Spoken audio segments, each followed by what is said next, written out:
नमस्कार, प्रज्ञास कॉर्नरमध्ये आपल्या सगळ्यांचं स्वागत। आजची रेसिपी आहे रवा नारळाची वडी। पाक न बनवता आपण ह्या वड्या बनवणार आहोत। छान खुसखुशीत अशा ह्या वड्या होतात, 15 दिवस मस्त टिकून राहतात। हे बघा, इथे मी बनवून घेतली आहे, आपल्याला एक तोडून दाखवते। छान खुसखुशीत अशा झालेल्या आहेत। चला तर मग कृतीला सुरुवात करूया। कढई गरम करायची आहे, त्याच्यामध्ये 2 छोटे चमचे साजूक तूप घालून घ्यायचे। तूप गरम झाला का याच्यामध्ये 1 कप बारीक रवा घालून घ्यायचा आहे। रवा आता आपल्याला छानपैकी भाजून घ्यायचा आहे। 5 ते 7 मिनिटं मी रवा छानपैकी भाजून घेते। गॅसची फ्लेम लो टू मीडियमच ठेवायची आहे। हलकासा गोल्डन ब्राऊन रंग येईपर्यंत आपल्याला रवा छान भाजून घ्यायचा आहे। कंटिन्युअस हलवत राहायचं आहे। फार वेळ लागत नाही रवा भाजायला, अगदी 6-7 मिनिटांमध्ये रवा छानपैकी भाजून होतो। हे बघा, इथे रव्याचा रंग बदलला आहे, वासही छान सुटला आहे। आता याच्यामध्ये 1 कप ओलं खोबरं घालून घ्यायचं आहे। मी इथे ओलं खोबरं मिक्सरवरती बारीक करून घेतलेलं आहे। आपल्याला हवं असेल तर खाऊन पण घेऊ शकता। त्याचा काळा भाग घ्यायचा नाही आहे, घालून घ्यायचं आहे। आणि अजून 5 ते 6 मिनिटं आपण हे छानपैकी भाजून घेणार आहोत। याच्यामध्ये मॉइश्चर आहे ते पूर्णपणे निघेपर्यंत आपल्याला हे लो टू मीडियम फ्लेमवरती भाजून घ्यायचं आहे। 5 ते 6 मिनिटं लागतात। ओल्या खोबऱ्याच्या ऐवजी डेसिकेटेड कोकोनट घातलं तरी चालेल, ते भाजायला जास्त वेळ लागत नाही, अगदी 2 मिनिटांमध्ये भाजून तयार होतं मिश्रण। पण इथे ओला नारळ घातलेला आहे तर थोडासा वेळ लागतो भाजायला, 5 ते 7 मिनिटं लागतात। हे बघा, मिश्रण असं सुटसुटीत होईपर्यंत आपल्याला छानपैकी भाजून घ्यायचं आहे। हे बघा, जवळजवळ 5 मिनिटं मी इथे लो टू मीडियम फ्लेमवरती भाजून घेतलेलं आहे। इथे आपलं ओला नारळ आणि रव्याचं मिश्रण छानपैकी भाजलेलं आहे। बघा, एकदम सुटसुटीत झालेलं आहे, अजिबात मॉइश्चर नाही आहे याच्यामध्ये।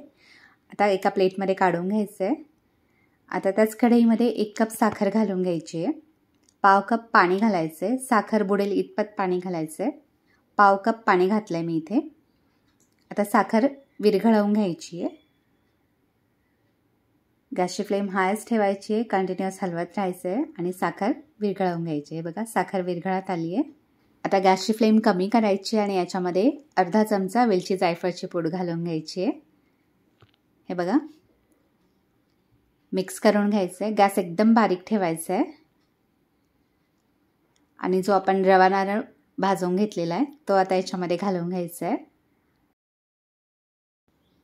आणि आता हे व्यवस्थित मिक्स करून घ्यायचं आहे। गॅसची फ्लेम कमीच ठेवायची आहे। एखाद्या मिनिटासाठी आपण हे असंच छानपैकी शिजवून घेणार आहोत, मिश्रणाचा गोळा होईपर्यंत। हे बघा, याचा छानपैकी गोळा व्हायला लागलेला आहे। मिश्रण कढई सोडायला लागलेली आहे, कढईला अजिबात चिकटत नाही आहे। इथे आपलं मिश्रण तयार झालेलं आहे। आता गॅस बंद करून घ्यायचा आहे आणि आता ज्या प्लेटमध्ये आपल्याला वड्या थापून घ्यायच्या आहेत त्याला थोडंसं तूप लावून घ्यायचं आहे। बघा, मी इथे प्लेटला तूप लावून घेतलेलं आहे। आता याच्यामध्ये मिश्रण काढून घ्यायचं आहे। एकदम झटपट करायची आहे प्रोसेस, कारण हे थंड झाल्यानंतर घट्ट होतं, त्याच्यामुळे पटकन हे काढून घ्यायचं आहे।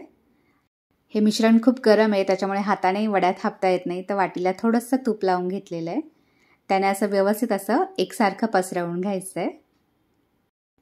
इथे मी वडीचं मिश्रण छानपैकी स्प्रेड करून घेतलेलं आहे। आता याच्यावरती आवडीनुसार ड्रायफ्रूट्सचे काप घालायचे आहेत। मी इथे पिस्त्याचे काप घातलेले आहेत, हे बघा। आणि वाटीने पुन्हा एकदा हलकेसे प्रेस करून घ्यायचे आहेत, म्हणजे ते निघत नाही, छानपैकी चिकटतात। आता हे गरम असतानाच वडा आपल्याला कट करून घ्यायचे आहेत। हे बघा, मी इथे स्क्वेअर शेपमध्ये कट करून घेतलेले आहेत। आपल्याला हवं असेल तर डायमंड शेपमध्ये पण कट करून घेऊ शकता, कारण थंड झाल्यानंतर वड्या कट होत नाही, तर गरम असतानाच वड्या कट करून घ्यायच्या आहेत। आता हे पूर्णपणे थंड होऊ द्यायचे, 15 ते 20 मिनिटं लागतात। 15 ते 20 मिनिटानंतर वड्या अशा सेपरेट करून घ्यायच्या आहेत। हे बघा, सहज निघतात। खूप छान खुसखुशीत अशा ह्या वड्या होतात, अजिबात कडक होत नाहीत ह्या पद्धतीने बनवल्या तर। हे बघा, सगळ्या वड्या मी काढून घेतल्यात। एक वडी मी आपल्याला तोडून दाखवते, एकदम छान अशा खुसखुशीत झालेल्या आहेत, अजिबात कडक होत नाहीत आणि चवीलाही अतिशय छान लागतात। तर नक्की ह्या नारळी पौर्णिमेला या पद्धतीने रवा नारळाच्या वड्या करून पहा आणि मला कमेंट बॉक्समध्ये आपले रिप्लाय नक्की कळवा। आणि माझा व्हिडिओ आपल्याला आवडला तर चॅनलला लाईक, शेअर आणि सबस्क्राईब करा। जास्तीत जास्त हा व्हिडिओ आपल्या फ्रेंड्स आणि फॅमिलीसोबत शेअर करा। हा व्हिडिओ पाहिल्याबद्दल आपल्या सगळ्यांचे खूप खूप धन्यवाद। पुन्हा भेटूया अशाच एका नवीन व्हिडिओमध्ये।